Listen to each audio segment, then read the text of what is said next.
Hi YouTube, it's Emerging Butterfly. I know I'm late. I'm sorry. I'm getting pretty bad about being late with my videos, and I do apologize.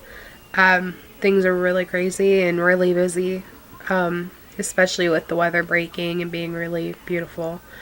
Anyways, I am going to give you my numbers first. My highest weight was 275 pounds. My surgery weight was March 11th, 2013, and my surgery weight was 251 pounds, I believe. My steady weight, though, before my liquid diet began, was 258 pounds. And I used that as my starting weight, my surgery weight or whatever. Anyways, today I am 218 pounds even. So it's about 40 pounds in almost 2 months, give or take. So yeah, that's good. Great. I've been having a really big problem with stalls.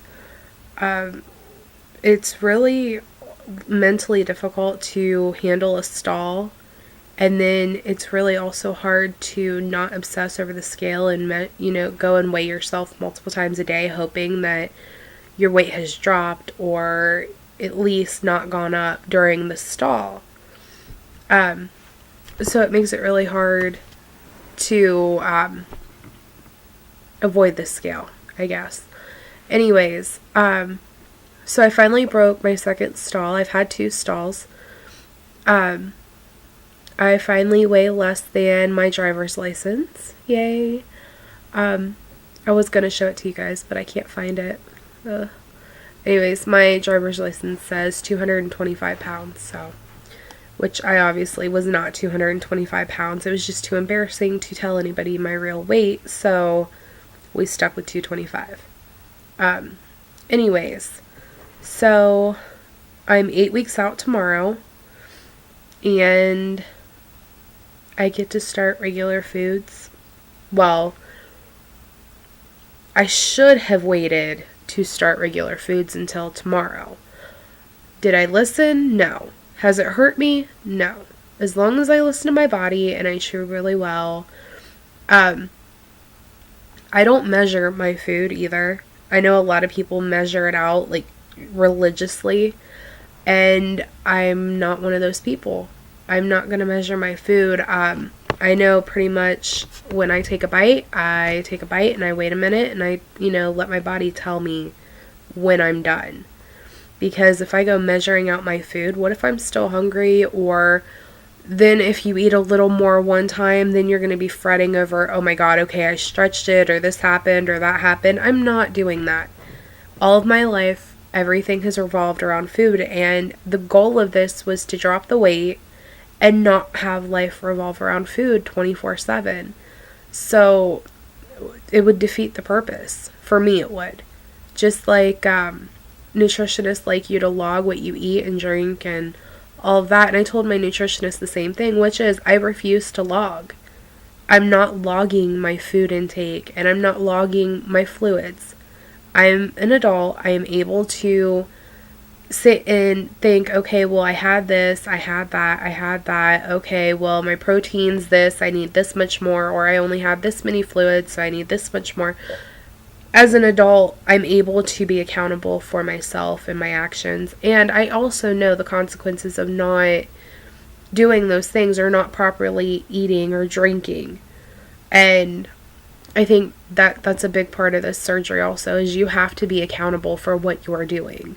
And if you log, that's great. If that works for you, that's great. For me, I'm not willing to let it control my life, and that's how it feels. I logged for the first couple of weeks, and I really felt like my life revolved around it. So it's just not something I'm willing to do. But they did ask me at least 3 times a week to sit down and do a protein count, which isn't really logging. It's just going through and counting how much protein you had for the day, just to make sure that I am hitting goal, or at least very close to goal. And doing the same with my fluids, just to count and make sure and regulate that, yes, I am doing this or that. Or if not, then how can I change it to better my intake. So other than that, though, I was cleared to start going to the gym. I've been to the gym 2 or 3 times. It's something that I have to start back slow with. I'm definitely nowhere near what I was when I went into surgery, so I'm trying to work that back up. Other than that, though, I don't think there's really much going on. Just when you eat, make sure you chew, and make sure you definitely give yourself time in between bites. My gurgling is almost completely gone. But, which when I say gurgle, I mean when you eat or drink in the back of your throat, you may or may not have this, but I had a gurgling sound, which was really weird because I could hear it and it was really loud to me, and other people swore up and down they could barely hear it, but it's awkward and it still made me feel very weird. But I am still having issues with like needing to burp after biting or drinking or any of that. And it's very quiet, very low. Almost you have to force the air out, but it's still there and it's still very awkward in different situations. So yeah. Trying to think of any complications or anything I've had. I haven't had anything too wacky happen. I have a cold right now. I tried to justify it with saying I had allergies because it started with a really bad runny nose. I started taking allergy medication, and I basically ran my body into the ground before admitting I was sick. Don't do that. Whatever you do, do not do that, because I'm paying for it now 100 times worse than I would have if I just took it slow, rested when I needed to. But, yeah. So I guess next time I'll know, hey, you need to slow down. Other than that, trying to think. My clothes don't fit me anymore. I'm still trying to wear them. It's very weird. I'm still trying to wear my clothes, but my clothes don't really fit. And I'm not big into the fitted clothing, but I wore a fitted shirt with fitted jeans last night and actually felt good about myself, which is really rare and it doesn't happen very often at all. I have very low self-confidence, very low self-esteem, so for me, that was a very big deal. Also, I went and I finally got 2 Victoria's Secret bras. They had them 2 for $50, so I definitely took advantage of that. I got one in a 40 double D and the other in a 38. When they came in 2 weeks ago, the 40 was snug and the 38 did not fit.